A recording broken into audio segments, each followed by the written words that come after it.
Alright, YouTube. Here's that New Year's Eve project all finished. I did a Honduras rosewood handle. I did a brass plated, the hammer and the trigger. I used an old spoon I had sitting around as a trigger guard.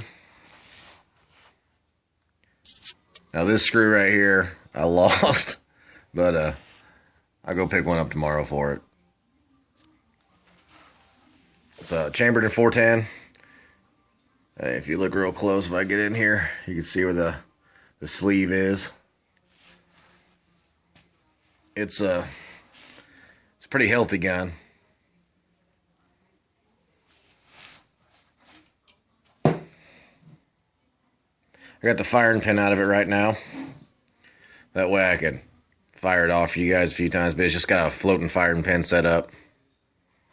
And it just, it works real well.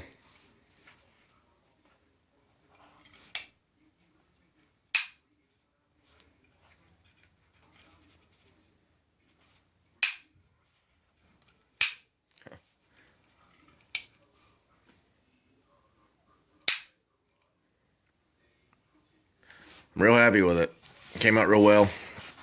I was gonna do some engraving on it. I'd actually done some on this side right here. I didn't like the way it was looking. It was almost coming out a little cheesy, and I wanted it to be kind of a classic gun. But it's nickel plated. I nickel plated everything: the receiver, the barrel,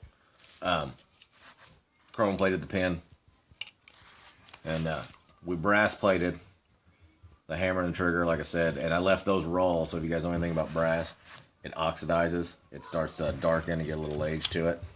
So that'll hopefully fit in real well with the handle. I used a real nice dark handle on it. So anyway, that's my project.